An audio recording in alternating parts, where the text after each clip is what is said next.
أعوذ بالله من الشيطان الرجيم بسم الله الرحمن الرحیم وأنتم الأعلون إن كنتم مؤمنين.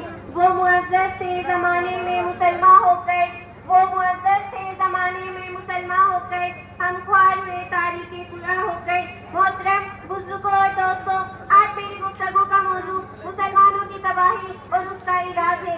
آئیے اس موضوع کے تحت ہم اپنے شاندار ماضی پر ایک نظر ڈال کر مستقبل کی تعمیر و ترقی کا سامان تلاش کریں. قرآن کریم میں رب ذوالجلال کا ارشاد ہے وَأَنْتُمُ الْأَعْلَوْنَ إِن كُنتُم مُّؤْمِنِينَ، کہ تم بھی سربلند رہو گے اگر تم مومن ہو.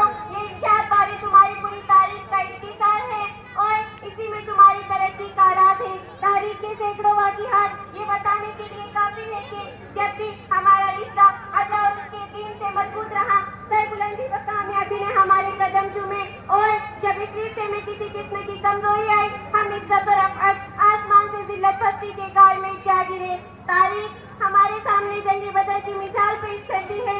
جنگ بدر میں جو کامیابی ہوئی وہ صرف اسی رشتے کی مضبوطی کی بنیاد پر ہوئی، ورنہ اگر کامیابی ہوتی تو کفار مکہ کو ہوتی، کیونکہ کفار مکہ 1000 تھے اور بڑے جوش و خروش کے ساتھ تھے. ان کے پاس 700 اونٹ، 200 گھوڑے، نیز سب کے پاس تلواریں اور گرد جنگی ہتھیار موجود ہے. ادھر ابو جہل، عتبہ، شیبہ، ولید، حنظلہ، عبید، عاص، حرب، امیہ ابن خلف، نفر بن حارث، عبد المطلب جیسے شجاعت کے پیکر اور آزمودہ افسر ہیں. اور ادھر بیچارے مسلمان بے سر و سامان، کل تعداد 313 سواری کے لیے کل 2 گھوڑے، 70 اونٹ، ایک پر 3 4 آدمی سوار ہے، اور بعض پیدل ہی سفر کر رہے ہیں.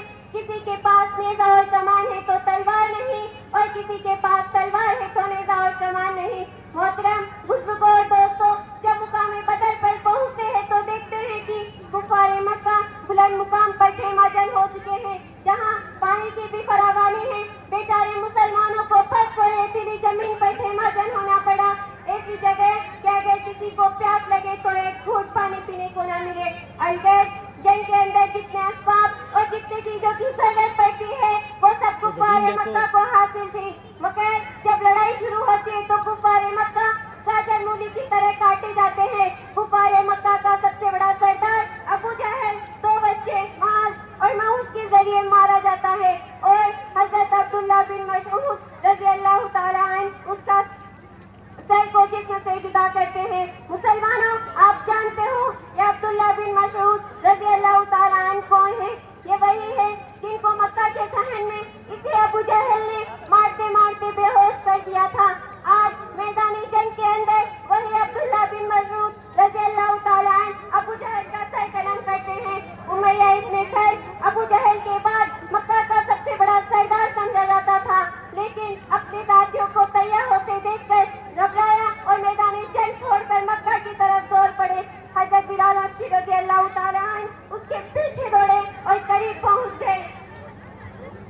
امیہ ابن خلف گھبرایا اور میدان جنگ چھوڑ کر بھاگنے لگا. حضرت بلال حبشی رضی اللہ تعالیٰ عنہ اس کے پیچھے دوڑے اور قریب پہنچ گئے. امیہ ابن خلف گھبرا کر گھوڑے سے نیچے گر جاتا ہے، پیٹ کے بل لیٹ جاتا ہے، شور مچاتا ہے، معافی مانگتا ہے، آگ نشاتا ہے، لیکن بلال حبشی رضی اللہ تعالیٰ عنہ اس کے پیٹ پر نیچے سے تلوار چلا دیتے ہیں اور اسے جہنم لذیذ کر دیتے ہیں. اسلام کے نوجوانوں، جانتے ہو یہ بلال حبشی رضی اللہ تعالیٰ عنہ کون ہے؟ اس کے امیہ ابن خلف کے غلام ہیں. جب اسلام قبول کیا تو مکہ کے اندر دوپہر کے وقت تپتی ہوئی ریت پر پتھر کی بڑی بڑی چٹانیں رکھ دیتا تھا تاکہ یہ کوئی حرکت نہ کر سکے. رات میں زنجیروں سے باندھ کر کوڑے لگاتا اور اگلے دن گرم زمین پر لٹا کر اور زیادہ زخمی کیا جاتا تاکہ تکلیف سے بے قابو ہو کر اسلام سے پھر جائے یا یوں ہی تڑپ تڑپ کر مر جائے. پیروں میں رسی باندھ کر مکہ کی گلیوں میں گھسیٹا جاتا، طرح طرح کی اذیتیں اور تکلیفیں پہنچائی جاتی، یہاں تک کہ تکالیف دینے والے تھک جاتے، اکتا جاتے. کبھی امیہ ابن خلف کا نمبر آتا ہے تو کبھی اوروں کا نمبر آتا ہے. آج میدان جنگ کے اندر وہی غلام اپنے آقا و مالک یعنی امیہ ابن خلف کو قتل کرنے کے لیے دوڑ رہے ہیں، اور امیہ ابن خلف میدان جنگ چھوڑ کر